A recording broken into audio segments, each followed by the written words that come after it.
Yes, guys, I understand this beautiful technology where people in the year of the Lord 2023 can cut their hair. Let's just not point this out anymore, okay? Now, what do we have for today? This is Monday. We are now a couple of days away from the release of patch 10.1.5, so it's time to throw out some gambles. It's time to throw out some bets on what's gonna happen at the beginning of this patch. Now, because I am a betting man myself, today we are going to point out which of the specs we believe are going to become very powerful. Now, this is not backed by any science, this is not backed by any theory, or any type of convincing data analysis made by some expert. This ranking has been revealed to me in a dream. This is the best type of ranking you can have in life. So today we're going to go over the DPS specs and try to figure out, based also on this thing right here, based on the balance tuning that comes in a couple of days, how well are they going to be doing in the next patch. I want to use this for a laugh, just to see in the next couple of weeks just how right my hunches were about the specs being buffed. I'm sorry, rogues. And then compare them to my initial reactions of the release of this patch. We have, just for fun, a couple of tier lists actually. One is the meta tier list. This is very simply just, how do we feel certain specs are going to go in the meta once the patch launches. And then we have the other tier list, which is how certain this actually is, how likely it is that this spec is eventually going to end up being very, very powerful. We're gonna have some specs which are likely going to be very high in both. They're likely going to be flavor of the month while being quite likely to be flavor of the month, while others might be a little bit more risky to bet your life savings on. So let's start quickly from the DPS. We go over the DKs, ignoring our blood friend, which we will do likely in a later video for tanks and healers. Starting with Frost. My point with Frost, given also the balance tuning that happens with Frost, which is this. So there is no balance tuning for Frost. Okay, at the moment Frost is not particularly meta in Mythic Plus. As you can see here, Frost is not even very popular in all key levels. I'm not even talking about 20s and higher, just all key levels is not even strong. In the raid, yes, technically they are doing quite well, but we all know it's a ruse, right? We all know it's a meme, it doesn't really matter. So for 10.1.5, Frost is gonna stay here. Okay, people won't laugh at you for playing Frost.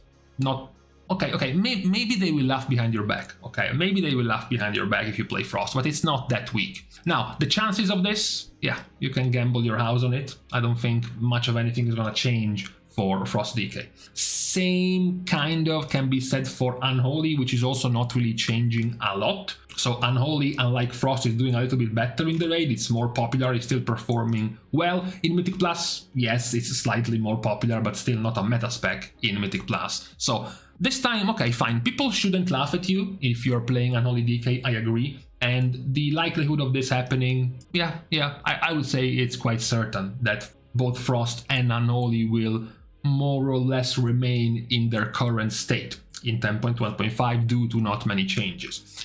Then we have Havoc Demon Hunter. Now, Havoc Demon Hunter, much like these two, is receiving 0 changes. They have been buffed in single target very slightly a few days ago in a hotfix.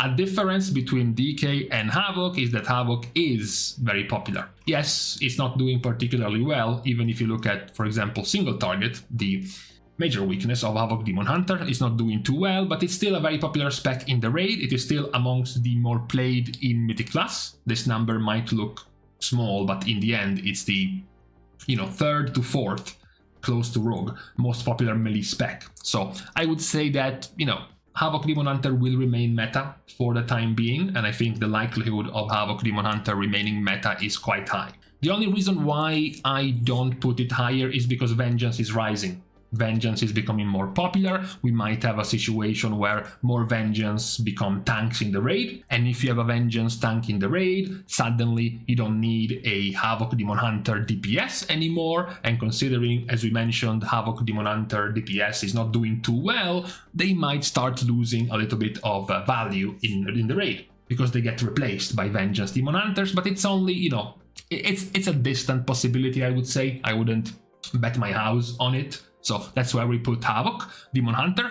After Demon Hunter, we have Druids. So Druids, we have both Balance and Feral, which, unlike these first two classes, do receive a bunch of changes. Druid is getting a few changes to the general tree, and then they are getting decent amount of changes for Feral and way more changes for Balance. The problem with Feral, despite the few amount of changes, is that at the moment they are at the absolute bottom, both in terms of performance and in terms of popularity. Close to the bottom, beating a few other, niche hipster specs. In Mythic Plus, they remain... They remain the second, I believe? No, third least played melee DPS spec in Mythic Plus. So the changes coming are not gonna be enough for them to improve that much, as well as the big old problem of Feral, which is the community perception of the spec being quite poor. No matter how they are doing, for some reason people still don't want to play with Ferals. So I mean, yes, you do get laughed at if you play Feral. I mean, you get laughed at if you play Feral. There is not much else to say. Okay, it's just gonna happen. So that's the state for Feral in 10.1.5. When it comes to the chances of this happening, I mean, it's quite likely. It's quite likely that Feral will continue to be quite disappointing overall. The question for Balance, it's a bit more of a question mark because the amount of changes they receive is significant. Technically, if we go back and look at their sims right now, it's not that much is changing in terms of power for Balance, even with all of these adjustments to their spells. However, unlike Feral, Balance Druid has remained more popular. As you can see, the performance is still poor, like Feral, but their popularity is very, very different. And this is for the raid, and just the same it is for Mythic Plus, where here they stay somewhat even with the rest of the pack of ranged, and when you go towards the highest keys, that's the second most popular spec. And we can consider the 10.1.5 changes overall for Balance to be a buff. So, given that it's a buff, I don't think it's gonna be straight up plain flavor of the month, no way, but they will still stay meta overall as a spec.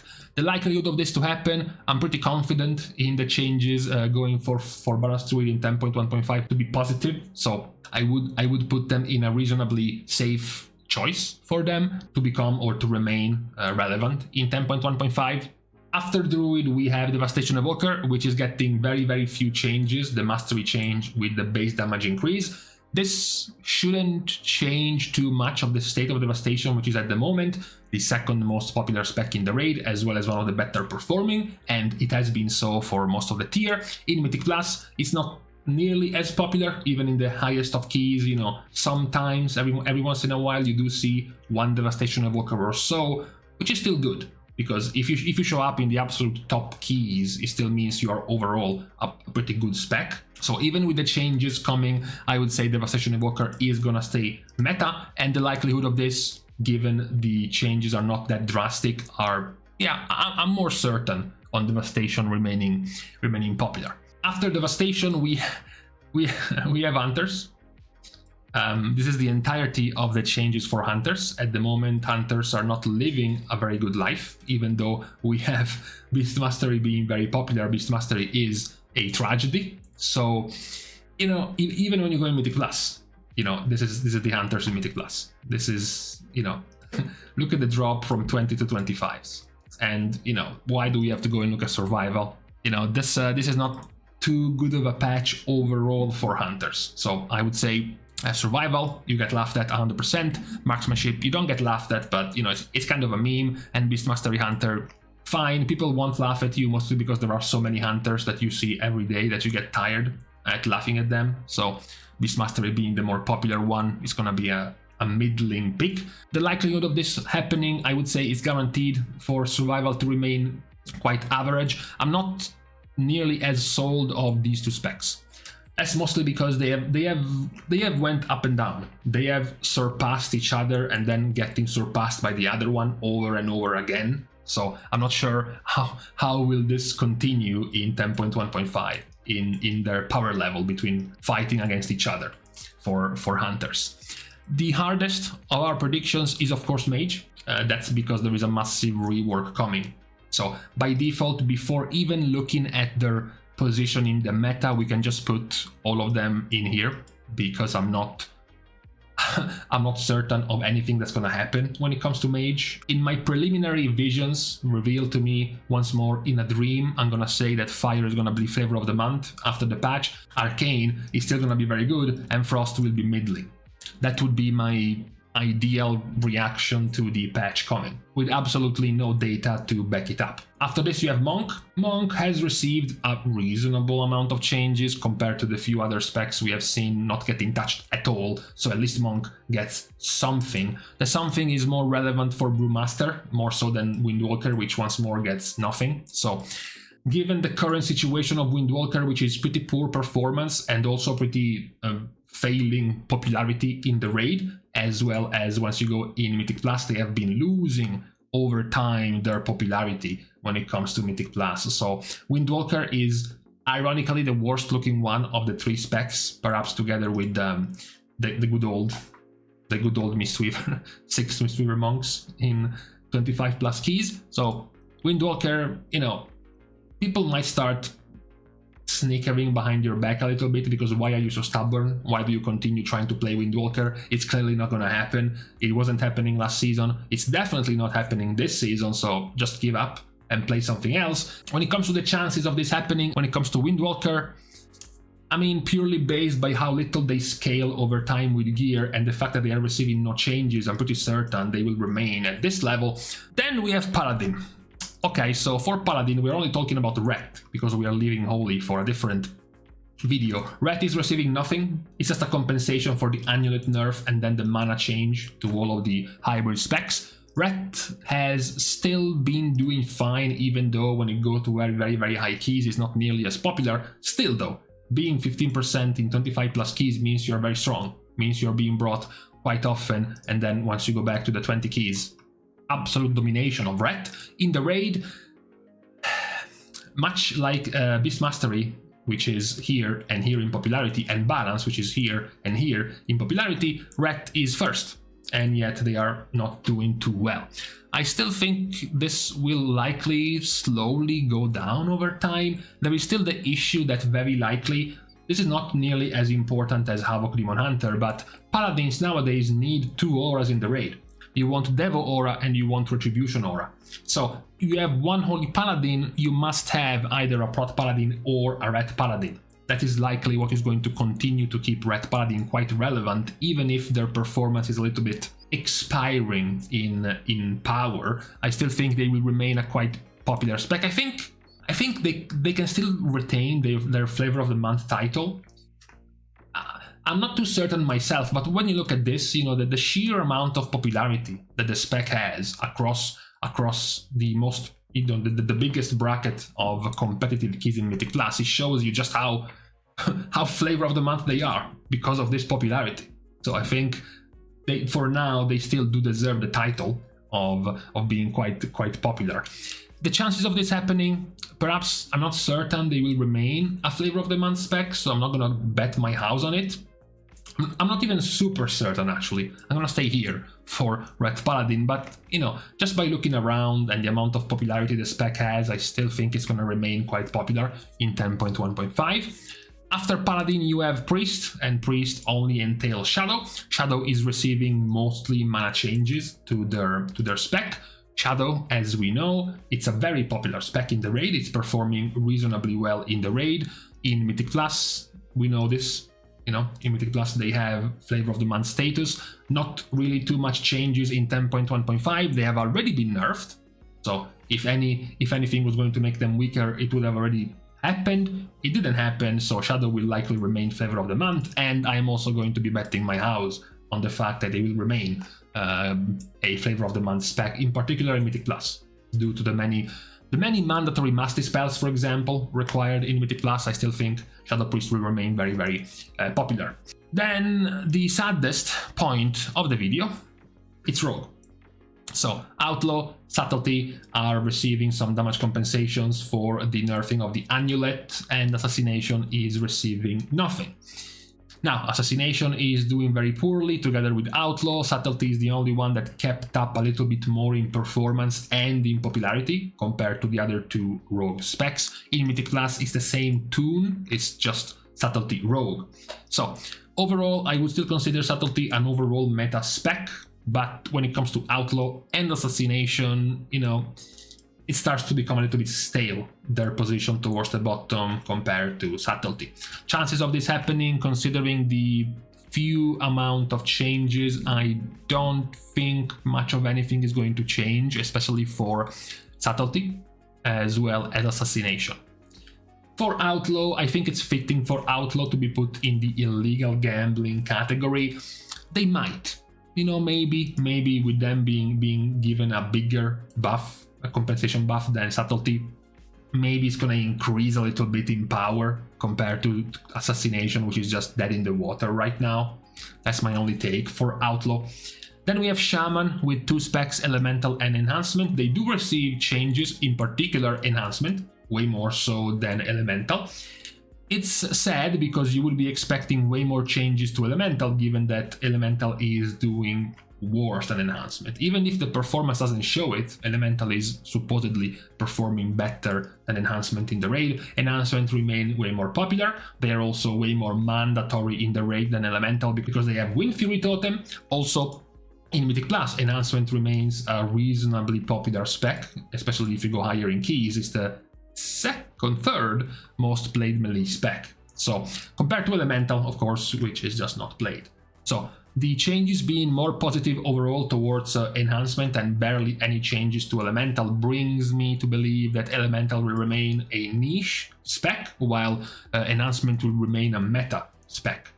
The chances of this happening, I am pretty certain Elemental will not really change its power level, given the few amount of changes. For Enhancement, personally, I am not too certain of this. I mostly put them here because of the power they have with Wind Fury Totem, which is likely going to remain a staple, especially in the raid. Not as much in Mythic Plus, but definitely in the raid.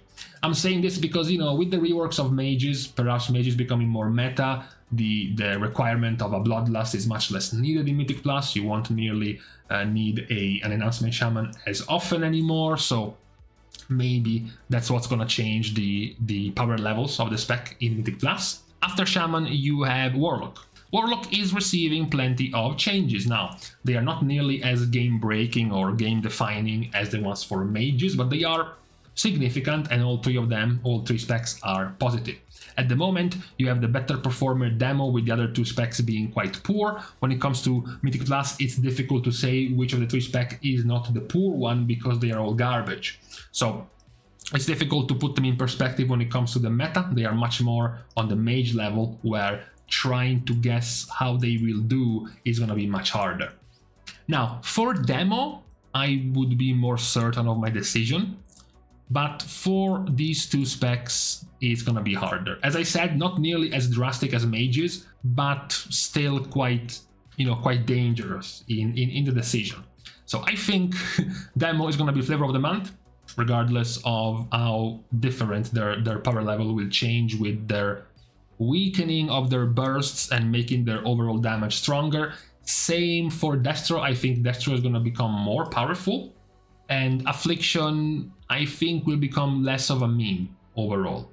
Again, it's much harder to guess for these 2, but I think the buffs are powerful enough to make them become a little bit better than the poor ass state they are in right now for Affliction, especially in Mythic Plus. Not as much in the raid, in particular in Mythic Plus. The last of our classes and specs is the one that is not even here in the first place in terms of changes, are the 2 warriors. At the moment, Arms and Fury are doing reasonably fine in the raid, as well as reasonably fine in Mythic Plus, but this one only for Fury Warrior and not Arms. So my definition of these 2 specs would be for Fury Warrior to continue to be an overall popular spec in the meta range, and for Arms to also continue to be 1 tier below, mostly because of the clear difference we have in Mythic Plus. They might be closer in the raid, sure, but the difference right now is Mythic Plus is too big, and there are not enough changes in 10.1.5 to expect anything different. So, how certain I am of this? I would say I'm pretty certain when it comes to Fury Warrior. I am perhaps less certain when it comes to Arms. Arms is a more volatile spec for some reason. It tends to go up and down a little bit more than Fury, so I'm not nearly as certain as what's gonna happen to Arms Warrior. But this will be the final picture of 10.1.5, these specs being flavor of the month, these specs remaining quite meta, this one becoming relevant, or if not relevant, at least, you know, average, decent enough, and then the bottom specs will start to be quite laughed at, made fun of, bullied perhaps even, and this is the certainty, the chances of this happening in 10.1.5. It's gonna be interesting to see where I would slot Augmentation Evoker in this. You know, if this was Augmentation, of course I would put Augmentation will be flavor of the month, and I can bet my house on this. That's gonna be quite obvious to bet on. It's the new spec. Even if it's gonna be absolute garbage, it's gonna be flavor of the month for at least a month or so because of being new, because of the new element, right? So that's the current situation we have right now as far as the DPS. This is my personal betting space that I will revisit in a couple of weeks, 3 weeks or so, once the patch launches, to see just how many of these things were correct. Maybe we were completely wrong. Maybe it's Fire Mage that becomes a meme, and maybe it's Frost Mage that becomes flavor of the month. Maybe we messed up the Warlocks. Maybe it's Affliction that becomes meta and the change to demo completely breaks the spec. We will see. We will see in a few weeks how many of these were correct predictions for 10.1.5. However, after this is done, please let me guys know if you have any different major predictions for 10.1.5. Maybe you think one of these specs is massively underrated or overrated for the upcoming patch. Besides this, I'm gonna leave you to the rest of the start of your week. So we are thanking, as usual, all of the Patreon supporters for the contribution and help to the growth of the channel. You can still do it, though, completely for free. You can like and comment down below, as well as subscribe to the channel itself. You can also follow me over on my Twitter, as well as following me over on my stream on Twitch. With these things out of the way, thank you guys again for watching. See you guys tomorrow, and in the meantime, I'm expecting the success rate of predicting these specs to be in the 85% success rate for the DPS specs.